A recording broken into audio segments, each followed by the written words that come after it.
মিশু, অনেকগুলো প্রশ্ন সঙ্গতভাবেই করা যায়, কিন্তু এত প্রশ্ন আপনার কাছ কাছ থেকে শোনার পর হয়তো আপনি সেই সময়ও পাবেন না। আমার কাছে দুটো প্রশ্ন আমি আপনাকে করব। একটি হচ্ছে যে, আপনার কি মনে হয় ভারতের কাছে আওয়ামী লীগ বা শেখ হাসিনাকেই কেন বারবার বন্ধু বলে বা মিত্র শক্তি বা বিশ্বস্ত বলে ভারত মনে করে? আপনাদের দিক থেকে, আপনাদের কি এর দিক থেকে কি রিয়ালাইজেশন, কেন ভারতের বন্ধু হিসেবেই বারবার করে শেখ হাসিনাকে বা তার দলকে দেখা হচ্ছে?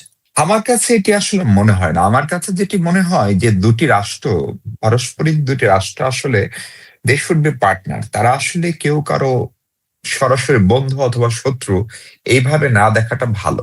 ধরেন শেখ হাসিনার যে পরিবার, তার যে ব্যাকগ্রাউন্ড, বিশেষ করে বঙ্গবন্ধু শেখ মুজিবুর রহমান 1971-এর মুক্তিযুদ্ধ, সেই সময়ে ইন্দিরা গান্ধী সহ ভারত সরকারের যে ভূমিকা, 1 কোটি শরণার্থীকে আশ্রয়, একটা বৈশ্বিক জনমত গঠনে সহায়তা করা, ভারতের সশস্ত্র বাহিনী এখানে এসে বাংলাদেশ ভারত মিলে একটা যৌথ বাহিনী গঠন করা এবং সেই যুদ্ধে পাকিস্তানের পরাজয়, এবং সেটার কারণে শেখ হাসিনার সঙ্গে ঐতিহাসিকভাবে গান্ধী পরিবারের, বিশেষ করে কংগ্রেসের একটা ঐতিহাসিক সম্পর্ক, একটা বিশ্বস্ততার জায়গায় রয়েছে। সেটি একটা জায়গা।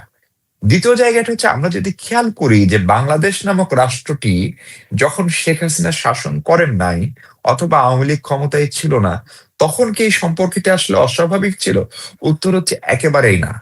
আপনি যদি মনে করতে পারেন, জেনারেল জিয়া যখন সরকার গঠন করলেন, তিনি ভারত সফর করলেন এবং তাকে বিশাল সংবর্ধনা দেওয়া হয়েছিল, এবং সম্ভবত সবচেয়ে বেশি আনুষ্ঠানিকতা জিয়াউর রহমানের সেই সফরের সময় হয়েছিল।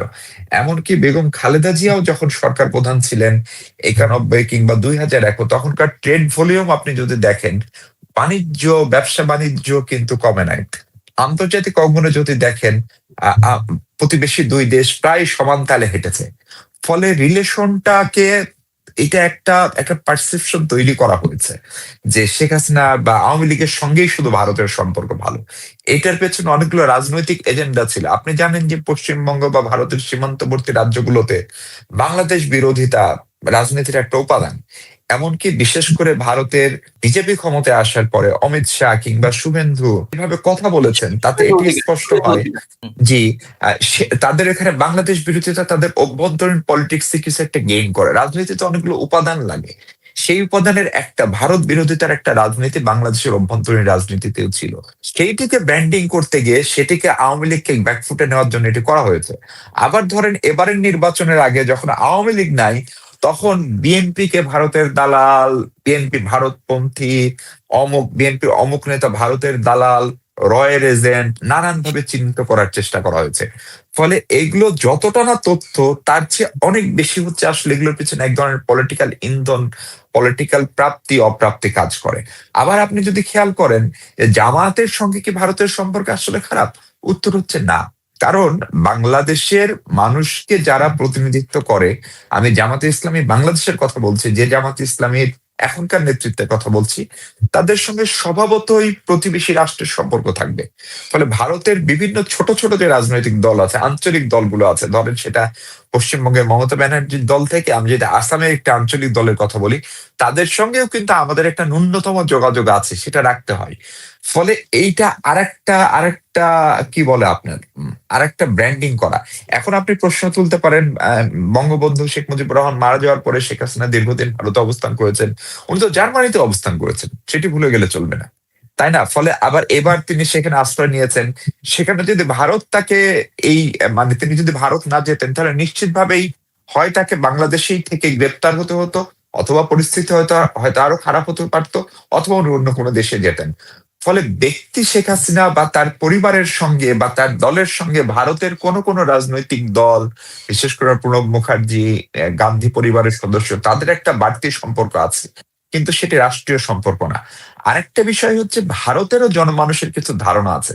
তারা মনে করে বাংলাদেশের অধিকাংশ মানুষ বা একটা বড় অংশের মানুষ কট্টরপন্থী ইসলামিস্ট, মানে তারা একটু উগ্রপন্থী, ফলে সেই জায়গায় শেখ হাসিনা তাদের রক্ষা কবচ। এটা আবার ভারতের পলিটিশিয়ানরা তাদের মানুষের জনমানুষ এটা তৈরি করেছে, হুইচ ইজ অ্যাবসলিউটলি রং। ফলে ভারত বাংলাদেশ দুদেশের মানুষ, তাদের সংস্কৃতি এক, খাওয়া দাওয়া প্রায় এক, কথাবার্তার ধরন এক, আমরা একই মুভি দেখি, একই রকম খেলি। ফলে এই মাঝখানে একটা রাজনৈতিক বিভাজন তৈরি করা হয়েছে, এবং এর পিছনে যে শুধু ভারত এবং বাংলাদেশের রাজনৈতিক দল অবদান আছে তা না, তৃতীয় চতুর্থ অন্য কোনো দেশেরও একটা অবদান থাকতে পারে হয়তো। মিশু, আপনার কাছে খুব সংক্ষেপে আরো একটি এই প্রাসঙ্গিক বললাম, প্রথমে আপনাকে বললাম যে দুটো প্রশ্ন করব, ওই প্রথমের কথার পরিপ্রেক্ষিতে আরেকটি প্রাসঙ্গিক প্রশ্ন, সেটি হচ্ছে আপনার কি মনে হয় না যে ভারত বাংলাদেশের মধ্যে সম্পর্ক তৈরির ক্ষেত্রে বিগত এই আওয়ামী লীগ বা আওয়ামী লীগের নেতা নেত্রী এবং শীর্ষ নেত্রী, আমি বলতে চাই শেখ হাসিনা সহ, বাংলাদেশের মানুষের কাছে ভারতকে ঠিক অন্যভাবে প্রেজেন্ট করা হয়নি? যেমন আমি আপনাকে সুনির্দিষ্টভাবে বলি, এটি আমরা অনেক টক শোতেই বলে থাকি, যেমন বাংলাদেশের রূপলী শস্য পদ্মার ইলিশ পাঠানো হতো বাণিজ্যিক চালান, কিন্তু যখন পাঠানো হতো তখন বলা হতো যে ভারতের হিন্দু সম্প্রদায়ের দুর্গাপুজোর উপহার হিসেবে পাঠানো হয়েছে। কিন্তু বাংলাদেশের অনেক মানুষই টাকা দিয়ে ইলিশ খেতে পান না, কিংবা তারা ভালো ইলিশ পান না বলে অভিযোগ থাকে।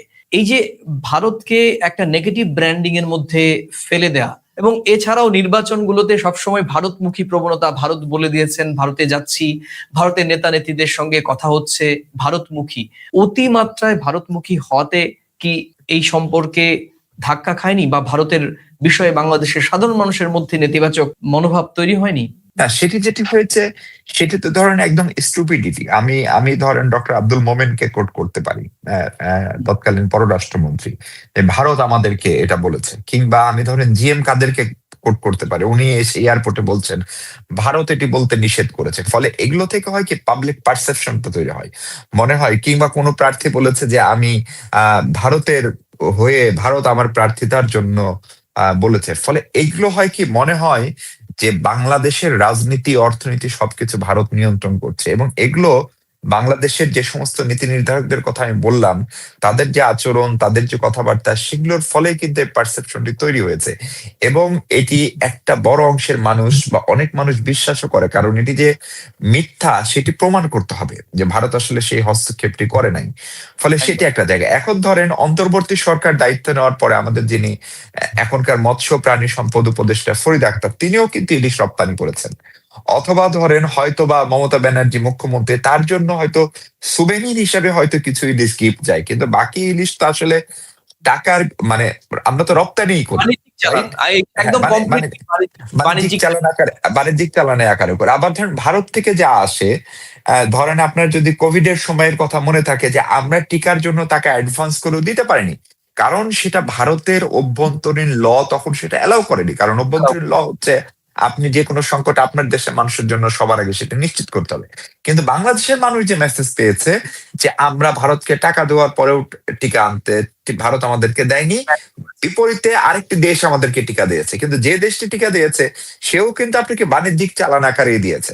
ফলে এই যে আমি বলছি যে এক ধরনের অপরিপক্কতা কথাবার্তার, আরেক ধরনের পলিটিক্যাল রেটরিক তৈরি করা, এবং এগুলোর পেছনে কারো কোনো সৎ উদ্দেশ্য, সেটা মানে ভারতে হোক অথবা বাংলাদেশে হোক, সেটা ছিল বলে আমার অন্তত মনে হয় না। ফলে আপনি যদি দেখেন সারা পৃথিবীতেই প্রতিবেশীদের সাথে সম্পর্ক একটা টানাপোড়েন থাকে। আপনি যদি কানাডা এবং মার্কিন যুক্তরাষ্ট্রের সম্পর্কের কথা ভাবেন, আপনি যদি কানাডার ইকোনমিক সাইজের কথা ভাবেন, কানাডার সামরিক সক্ষমতার কথা ভাবেন, সেই দেশকে এসে ডোনাল্ড ট্রাম্প বললো তার 51তম প্রদেশ বানাবে। ফলে আপনি এভাবে ভাবেন যে বাংলাদেশ যদি বলে যে আমি ভারতের অমুক 7 সিস্টার্স কে আমার অংশ করে নেব, অথবা ভারত যদি বলে বাংলাদেশকে আমি আমার প্রদেশ বানাবো, তাহলে কি হবে? ফলে আমাদের লোকজনের ভিতরে এই যে একটা দেশপ্রেমের নামে যে একটা তীব্র আবেগ, সেটিও সম্ভবত এই অঞ্চল মানুষের ভিতরে বেশি কাজ করে। ফলে আপনি দেখেন কানাডা এবং আমেরিকার সেই ভুল বুঝাবুঝিটা হয় না, মেক্সিকো বা যুক্তরাষ্ট্রের সেই ভুল বুঝাবুঝিটা হয় না, কিন্তু আমাদের ক্ষেত্রে সেটি এক্সট্রিম লেভেলের হয়। এবং এটা আরেকটা বড় জিনিস হচ্ছে সোশ্যাল মিডিয়া। ফলে সোশ্যাল মিডিয়ায় আমার যে কথাটি পছন্দ হচ্ছে না, যে কথাটা আমার পক্ষে যাচ্ছে না, তাকে আমি কোনো না কোনো ভাবে, মানে ভারতপন্থী, পাকিস্তানপন্থী, অমুকপন্থী, সে একটা ট্যাগ দেওয়ার একটা কালচার শুরু হয়েছে। ফলে সেটিও আর একটা বিপদ। ফলে মানুষ এটা বিশ্বাস করে। ধরেন আমি এখানে যে কথাগুলো বলছি, কেটে কোথাও দেন, যেটা হয়তো পুরো ভিন্ন অর্থ হতে পারে। ফলে এই ট্রেন্ড গুলো হচ্ছে আমাদের সম্পর্কটাকে ক্রমশই ঝুঁকির মধ্যে ফেলছে। একদম দারুণ তথ্য পাচ্ছিলাম, যেটি আমার মনে হচ্ছে যে আমাদের দর্শকদের জন্য ভীষণভাবে উপকারী হবে। এবারের ইলেকশনে, বাংলাদেশের ত্রয়োদশ জাতীয় সংসদ নির্বাচনে ভারত ফ্যাক্টর কতটা কাজ করেছে? আমার কাছে মনে হচ্ছে খুব একটা কাজ করে না। আহ, এই কারণে খুব একটা কাজ করে নাই বলছি, কারণ এইবারের ইলেকশনে ধরেন ভারত বিরোধিতার জায়গায় বিএনপি কে অনেক বেশি প্রো ইন্ডিয়ান হিসেবে চিত্রিত করার একটা প্রচেষ্টা ছিল অপর রাজনৈতিক দল থেকে। তাই যেহেতু হতো, তাহলে বিএনপির 212 আসন পাওয়ার কথা না। এটি হচ্ছে একটা ব্যাখ্যা।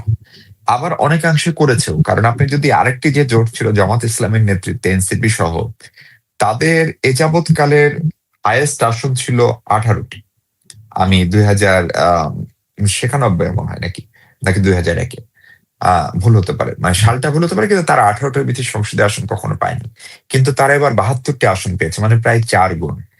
কাস্টিং ভোটের প্রায় 40% জামাত এবার ভোট পেয়েছে। ফলে সেটি কাজ করেনি এটা বলা একদিকে যেরকম সঠিক, আবার কাজ করেছে সেটিও বলা যেতে পারে।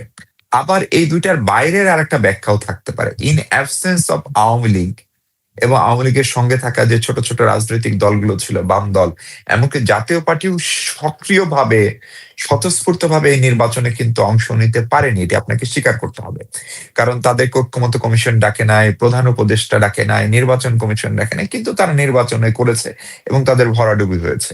ফলে তাদের তো এই ফ্যাসিস্টের অংশটা দোসর বলা হতো, যে বলা হয় ফ্যাসিস্টের দোসর হিসেবেই চিহ্নিত হ্যাঁ করা হয়। হ্যাঁ জি, অন্য রাজনৈতিক দলগুলোর কথা আমি বলছি, ধরেন জাসদ জাসদ বা ওয়ার্কার্স পার্টি, তাদেরকে একই কথা বলা হয়। এবং এবং তারা যদি শেখ হাসিনা সরকার যদি ফ্যাসিস্ট হয়, তাহলে তারা সেই সরকারের অংশীদার ছিল, সেই অর্থে এটা কারেক্টও বটে। কিন্তু ফ্যাক্ট হচ্ছে যে এই দলগুলো না থাকার ফলে জামাত যে 40%-এর মতো ভোট পেল, এই সব ভোট জামাতের কিনা সেটি একটি গবেষণার বিষয়। অথবা বিএনপি যে ধরেন 55%-এর বেশি ভোট পেল কাস্টিং ভোটে, সেই সব ভোট বিএনপির কিনা সেই প্রশ্ন তোলা যায়। কারণ প্রাণ বাঁচানোর স্বার্থে গ্রামের কথা যদি আপনি ভাবেন, আপনি ঢাকার জিওগ্রাফি সম্পর্কে আপনার খুব ভালো ধারণা, ধরেন শহরের বাইরে যে মানুষটা গ্রামে, সে হয়তো তার বংশ পরম্পরায় সে হয়তো আওয়ামী লীগ করে, সে যদি ভোট দিতে না যায় 12ই ফেব্রুয়ারি, যদি না গিয়ে থাকে, তাহলে তার প্রতিবেশী তাকে অন্যভাবে মার্ক করবে। ফলে সে যেহেতু ভোট দিতে গিয়েছে, ফলে সে হয় জামাত নয় বিএনপি কোনো একজনকে তো ভোট দিয়েছে। ফলে আমার কাছে মনে হচ্ছে যে আস্তে আস্তে মানুষের সচেতনতা বাড়ছে, ফলে এই ভারত বিরোধিতার রাজনীতি এবার কিন্তু কম হয়েছে। আমার মনে হয়, ছোটবেলায় আমি শুনেছি যে অমুক দল ক্ষমতায় আসলে বাংলাদেশ ভারতের কাছে বিক্রি হয়ে যাবে, অমুক রাইট। দল ক্ষমতায় আসলে মসজিদে উলুধ্বনি শোনা যাবে। সেগুলো যেহেতু যায়নি, সেগুলো প্রমাণিত হয়েছে। আবার এখন ভারতের বিজেপির অনেক নেতাও এরকম করে, যে বাংলাদেশ সব হিন্দুদেরকে মেরে ফেলছে, বাংলাদেশ হিন্দুদেরকে ব্যাপক নির্যাতন করছে, যেগুলো একটা নির্যাতন হলেও সেটা ফ্যাক্ট, কিন্তু সেই মাত্রা এবং সেইটার কারণ, মানে সেটা পলিটিক্যাল কারণে কিনা, সেইটার একটা নির্মোহ কারণটা বের করা জরুরি। এবং সেটা দেখতে গেলে ফ্যাক্ট চেকার আমাদেরকে জানাচ্ছে যা হচ্ছে তার পেছনে আসলে ঘটনা কিছু ঘটেছে, কিন্তু তার পেছনে আসলে কারণ যতটা না রাজনৈতিক ছিল, তার চেয়ে অনেক বেশি অর্থনৈতিক, সামাজিক, পারিবারিক সেই কারণগুলো ছিল। এবং ফলে সেই ধরনের মিসরিপ্রেজেন্টেশন কিন্তু হচ্ছে।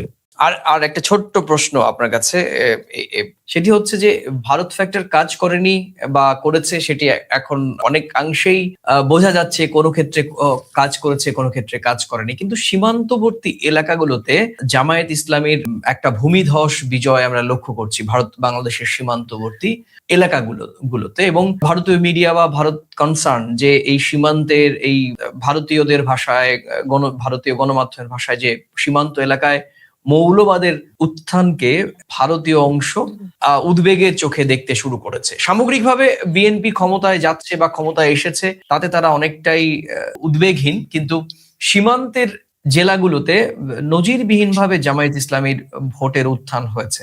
এইটাকে কিভাবে দেখছেন?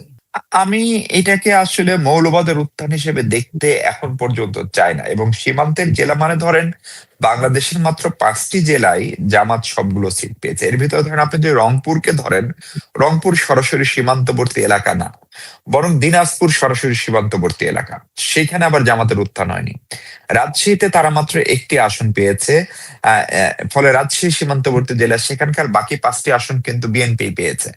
আবার মৌলবাদের উত্থান হওয়ার জন্য আপনি যদি ফ্যাক্টর গুলো চিন্তা করেন, তাহলে তাকে রাষ্ট্র ক্ষমতায় থাকতে হবে। এখন ধরেন বিজেপির যে রাজনৈতিক দর্শন, সেই দর্শনের সঙ্গে হিন্দুত্ববাদ মানে গভীরভাবে জড়িত।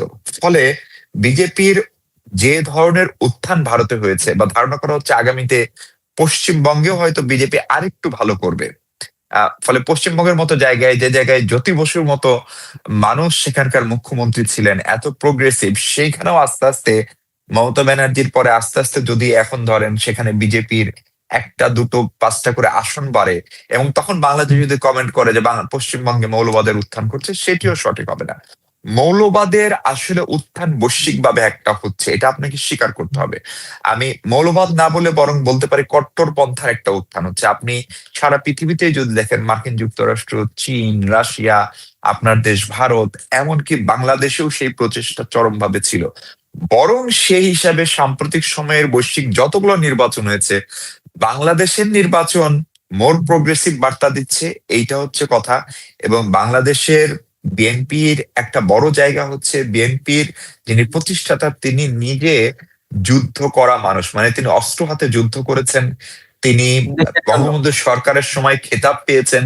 ফলে তারা কোনোভাবে এই রাষ্ট্রটাকে মৌলবাদী করে ফেলবে এবং বাংলাদেশের এই জেনারেশন সেটি মেনে নেবে, সেটি ভয় পাওয়ার কোনো সুযোগ নাই। কারণ আপনাকে বলি দাদা, যে জামাত ইসলামী বাংলাদেশে 1979 সালে সমত আনুষ্ঠানিকভাবে রাজনীতি শুরু করে, তারপর থেকে সবচেয়ে ভালো সময়টা তারা কাটাচ্ছে। ফলে আপনি যদি ছাত্র সংসদ নির্বাচনগুলোতে তাদের যে স্টুডেন্ট উইং, ছাত্র শিবিরের যে উত্থান দেখেন, তার ন্যূনতম ছিটেফোঁটা কিন্তু জাতীয় নির্বাচনে হয়নি। তাহলে যে রেটরিকটা তৈরি হয়েছিল জামাত হয়তো ক্ষমতায় চলে আসবে, ফলে বাংলাদেশের মানুষ, আমি এখনো বিশ্বাস করি তারা বুঝে শুনে ভোট দেন। তারা অবশ্যই ধর্মপ্রাণ, তারা ধর্মভীরু, কিন্তু তাদের কাছে এই ধর্ম নিয়ে তারা মানে এক্সট্রিম লেভেলের মানুষ না। বরং ভারতের অনেক রাজ্যে হিন্দুত্ববাদের যে উত্থান, সেটাই ভারতের জন্য চিন্তার কারণ হওয়া উচিত রাষ্ট্র হিসেবে। ফলে বাংলাদেশে মৌলবাদের উত্থান হওয়ার কোনো সুযোগ নেই, এক। দ্বিতীয়ত হচ্ছে, আপনি যদি জামাতের নীতি কৌশল দেখেন, আপনার নিশ্চয়ই মনে আছে 2006-7 সাল পর্যন্ত কিন্তু জামাত আল্লাহর আইন চাই, সৎ লোকের শাসন চাই বলতো। এখন কিন্তু জামাতের আমির প্রকাশ্যেই বলছেন তারা বিদ্যমান সংবিধান, যদি নির্বাচন আগে যদি তারা ক্ষমতায় যেতেন, তাহলে কি বাংলাদেশের সারিয়া ল কায়েম হতো? উত্তর হচ্ছে না, হওয়ার কোনো সুযোগ ছিল না। কারণ জামাতের সেটা পাবলিক ডিক্লারেশন ছিল, তারা বিদ্যমান রাষ্ট্রীয় কাঠামো আইন অনুযায়ী রাষ্ট্র চালাবেন। ফলে সেই ধরনের উদ্বেগের পেছনেও কোনো একটা পলিটিক্যাল রেটরিক দাঁড় করানো হচ্ছে কিনা, সেটা বোঝার দরকার। কিন্তু মৌলবাদ হচ্ছে এমন একটা জিনিস, সেটা যে কোনো জায়গায় যে সময় মাথা চাড়া দিতে পারে।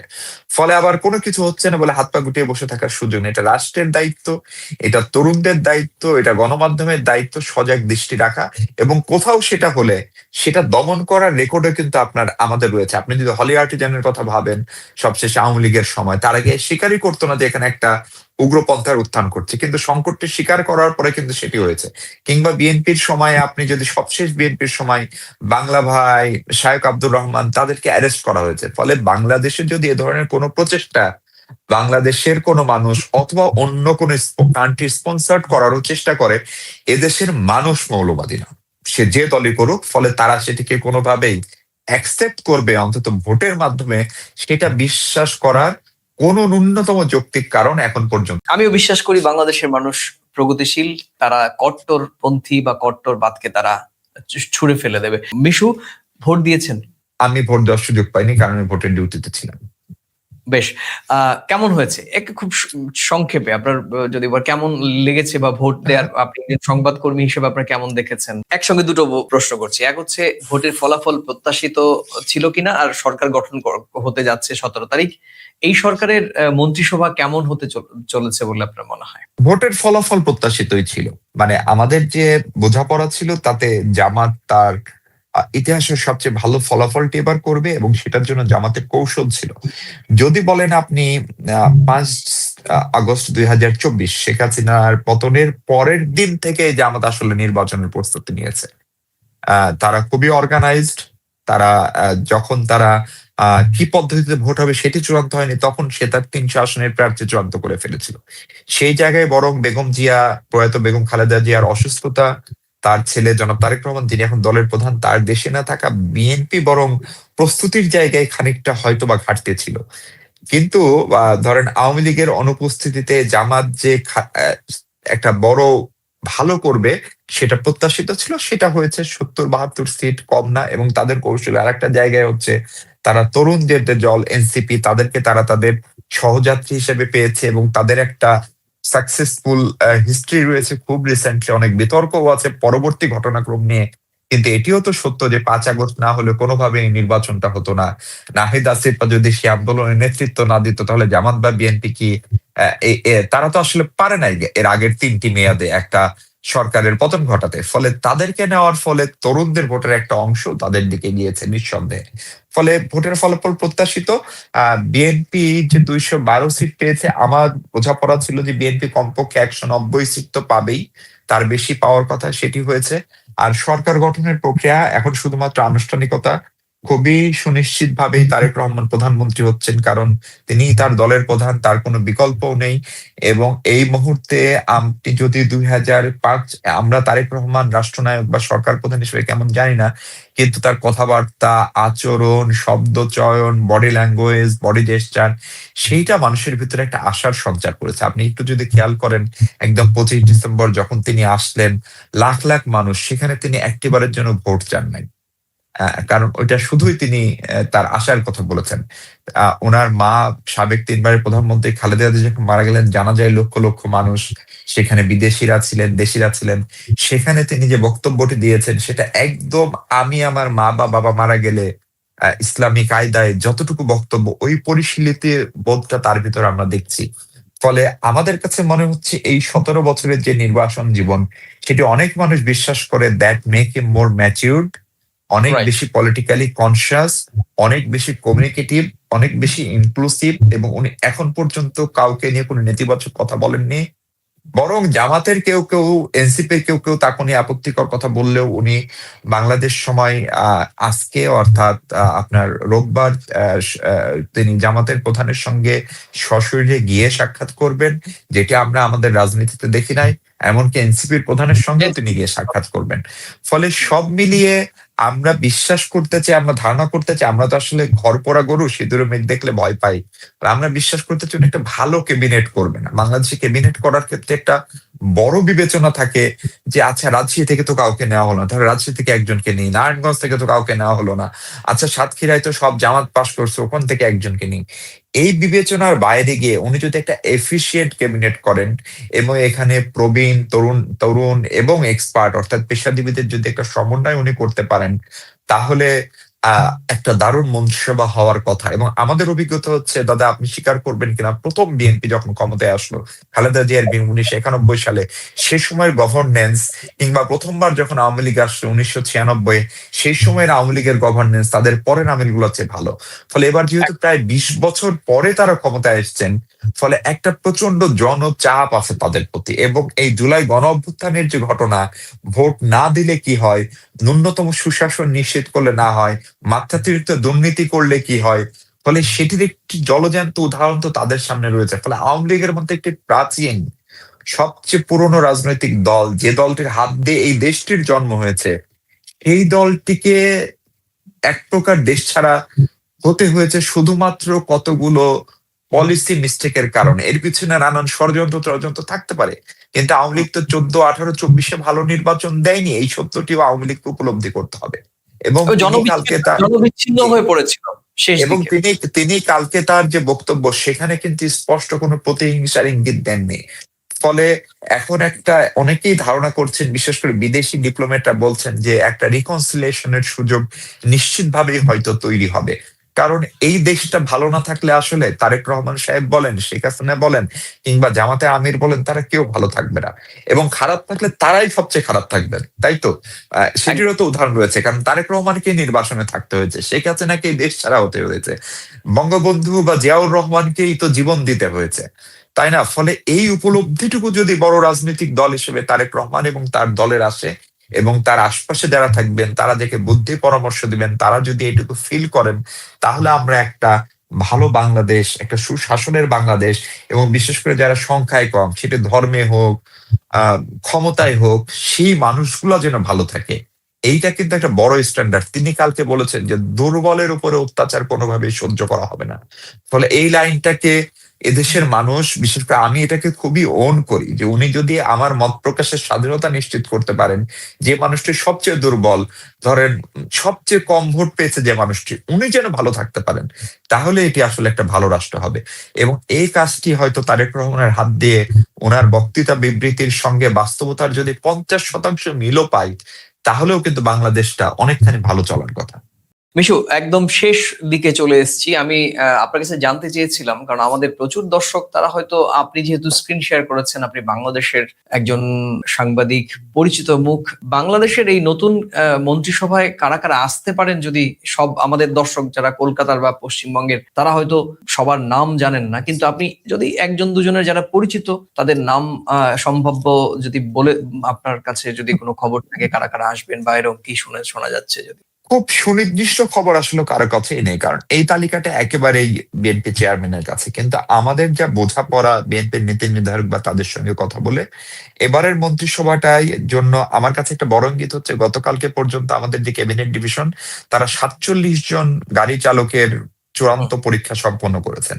তার মানে আমরা ধারণা করছি ইনিশিয়ালি মন্ত্রিসভা হয়তো 47 সদস্যের হতে পারে, কারণ প্রত্যেক মন্ত্রীর জন্যই রাষ্ট্র একটি গাড়ি বরাদ্দ করে, আপনি জানেন। ফলে আমরা বেশিরভাগ সময় জানি এই গাড়ি চালকদের নম্বর নেই যে উনি কার কাছে যাচ্ছেন।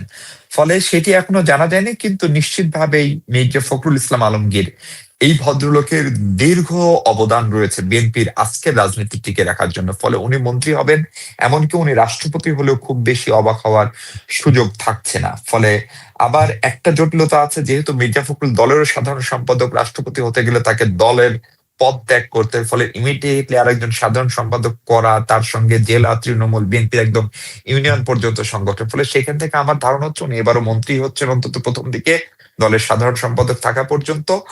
সালাউদ্দিন আহমেদ দলের এই পুনর্গঠন প্রক্রিয়া এবং দলের সঙ্গে যে লিয়াজো, সেখানে একটা গুরুত্বপূর্ণ ভূমিকা রেখেছেন, তিনি একটি গুরুত্বপূর্ণ মন্ত্রণালয় পাবেন। ধারণা করা হচ্ছে তিনি জনপ্রশাসন মন্ত্রী হতে পারেন। মির্জা ফখরুলের ক্ষেত্রে সবচেয়ে বড় মন্ত্রণালয় স্থানীয় সরকার, অথবা তিনি যেহেতু আগে বেসামরিক বিমান ও পর্যটন, সেটি বাংলাদেশের বড় মিনিস্ট্রি, সেটি পেতে পারেন। আমির খসরু মাহমুদ চৌধুরী নিশ্চিতভাবে মন্ত্রী হচ্ছেন, তার নাম অনেকগুলো তালিকায়। তিনি আগে বাণিজ্য মন্ত্রী ছিলেন, তিনি বিএনপির এই দুঃসময়ে কূটনীতিকদের সঙ্গে যাবতীয় যোগাযোগটা তিনি রক্ষা করেছেন। ফলে পররাষ্ট্রমন্ত্রী তা হওয়ার জায়গায় তার নাম এগিয়ে রয়েছে, এমনকি অর্থমন্ত্রীও তিনি হতে পারেন। আমরা বিএনপির এখন তারেক রহমানের যিনি পররাষ্ট্র উপদেষ্টা হুমায়ুন কবির, তিনি যদিও সিজন পলিটিশিয়ান না, but he was with Tarek Rahman during his crisis time in London. এবং উনি তারেক সাহেব দেশে ফেরার পরে বিদেশিদের ডিল করছেন, ফলে উনি পররাষ্ট্র উপদেষ্টা, প্রতিমন্ত্রী, এরকম কিছু একটা হবেন। মাহাদি আমিনকে আমরা নিশ্চিতভাবে মন্ত্রিসভায় দেখতে পাবো। রুহুল কবির রিজভী, তার নাম তথ্যমন্ত্রী হিসেবে আলোচনায় রয়েছে। একজন সম্পাদক, মানব জমিন সম্পাদক মতিউর রহমান চৌধুরী, তিনিও তথ্যমন্ত্রী হওয়ার নামের আলোচনায় রয়েছেন। বেগম সেলিমা রহমান, বিএনপির এক স্থায়ী কমিটির নারী সদস্য, তাকে আমরা একটা গুরুত্বপূর্ণ জায়গায় দেখতে পারি। শামা ওবায়দ মন্ত্রী প্রতিমন্ত্রী একজন হবেন। ছাত্রদলের সাবেক নেতা হিসেবে অবশ্যই শহীদুদ্দিন চৌধুরী, অ্যানি, আজিজুল বাড়ি হেলাল, তাদের নাম রয়েছে। মির্জা আব্বাস মন্ত্রী হবেন, বাবু গয়েশ্বর চন্দ্র রায়ের মন্ত্রী হওয়ার কথা। ফলে এরকম অন্তত মোটামুটি ভাবে এই 47 জনের বিপরীতে আমরা আসলে অনেকের নাম দেন। ব্যারিস্টার জমিরুদ্দিন সরকারের ছেলে, তার মন্ত্রী হওয়ার কথা। বিএনপির অনেকগুলো পার্টনার যে পলিটিক্যাল পার্টি, বিশেষ করে জোনায়েদ সাকি, তিনি জয়লাভ করেছেন। মাহমুদুর রহমান মান্না যদিও জয়লাভ করেননি, কিন্তু ধারণা করা হচ্ছে তিনি ক্যাবিনেটে থাকবেন। নুরুল হক নূর সম্ভবত সবচেয়ে বেশি শারীরিক নির্যাতনের শিকার এই সাম্প্রতিক সময়ে 2017, ফলে তাকে সম্মানিত করা হতে পারে।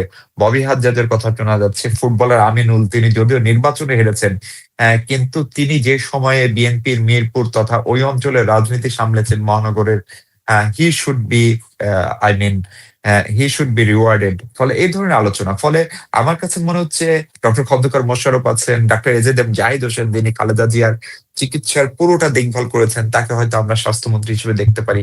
ফলে পুরনো এবং নতুন লোকের একটা সমন্বয়। নজরুল ইসলাম খানের নাম আমরা শুনছি, তিনি রাষ্ট্রপতি হতে পারেন। স্পিকার হিসেবে একজন প্রবীণ পার্লামেন্টারিয়ান, তিনি জয়নাল আবদিন ফারুক, যেহেতু আগে চিফ হুইপ ছিলেন, তার কথা শোনা যাচ্ছে। তো সব মিলে এগুলো হচ্ছে এখন পর্যন্ত আমাদের ধারণা, গুঞ্জন। কিন্তু একটা ডাইনামিক মন্ত্রিসভা হওয়া খুব জরুরি। পাশাপাশি টেকনোক্র্যাট কোটায়ও বেশ কিছু মন্ত্রী হবেন বলে আমরা ধারণা করছি। বেশি একদম শেষ দিকে আমরা শুরু করেছিলাম ভারত বাংলাদেশের সম্পর্ক নিয়ে, আমরা শেষে করব ভারত বাংলাদেশের সম্পর্ক নিয়ে। শপথ অনুষ্ঠানে সার্কভুক্ত বেশ কয়েকটি দেশের রাষ্ট্রপ্রধানদের আমন্ত্রণ জানানো হয়েছে। এর মধ্যে রয়েছেন পাকিস্তানের প্রধানমন্ত্রী শাহবাজ শরীফ, নেপালের প্রধানমন্ত্রী সহ আলোচিত আমাদের দেশের প্রধানমন্ত্রী নরেন্দ্র মোদী। বিশেষ করে আপনি যেটা বলছিলেন যে নরেন্দ্র মোদী তারেক রহমানকে বিজয়ী নেতা হিসেবে প্রথমে টুইট করেন এবং পরে ফোনে কথা বলেন এবং তাদের মধ্যে দীর্ঘ সময় কথা হয়।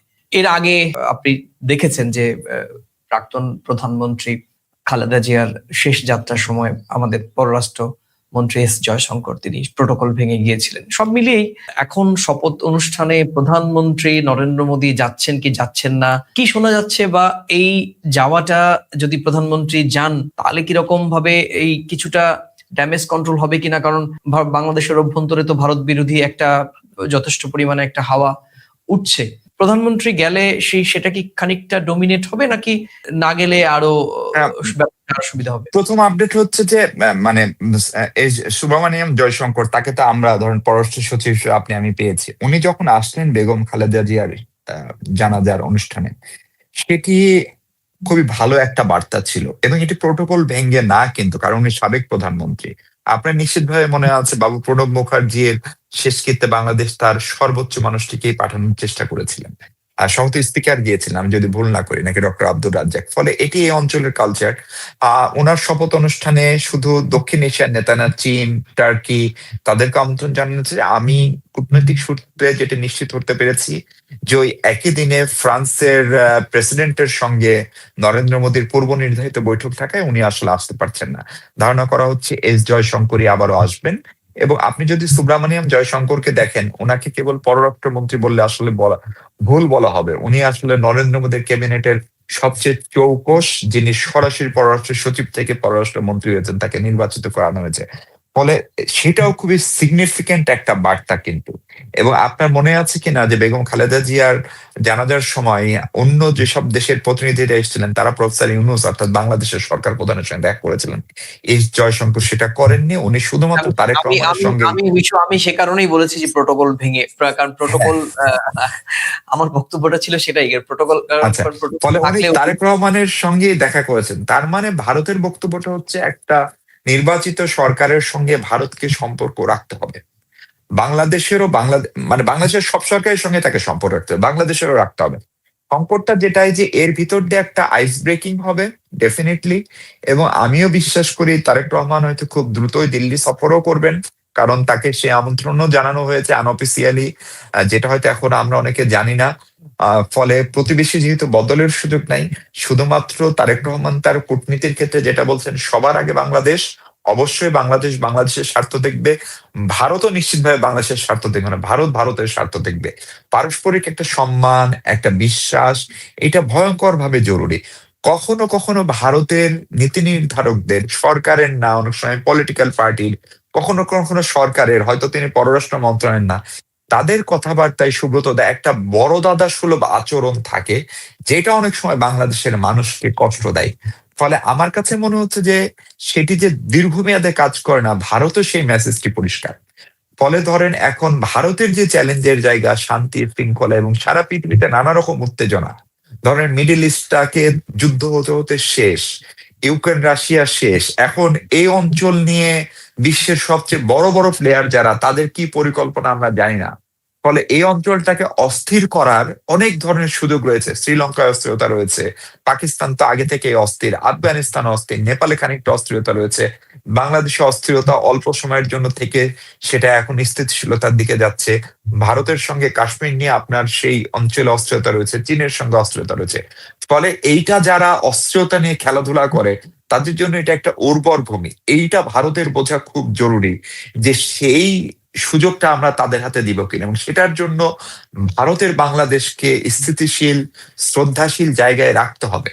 এই মেসেজটা যদি ভারতের, আমি খুবই নিশ্চিত ভারতের যারা কূটনীতিক তারা এই মেসেজটা জানেন, ভারতের যারা সশস্ত্র বাহিনী চালা তারা জানেন, ইভেন প্রধানমন্ত্রী নরেন্দ্র মোদী হয়তো জানেন। কিন্তু আমরা জানি যে পার্টিকুলার ভিতরে নানান টাইপের লোক থাকে, তারা নানান জনকে নানান ধরনের মেসেজিং করতে হয়। ওই মেসেজিং গুলো বন্ধ হওয়া জরুরি। এবং ভারতের গণমাধ্যমের কাছ থেকে আমরা আরেকটু পেশাদারিত্ব নির্বাচনের সময় কিন্তু আমরা সেটা খানিকটা দেখেছি।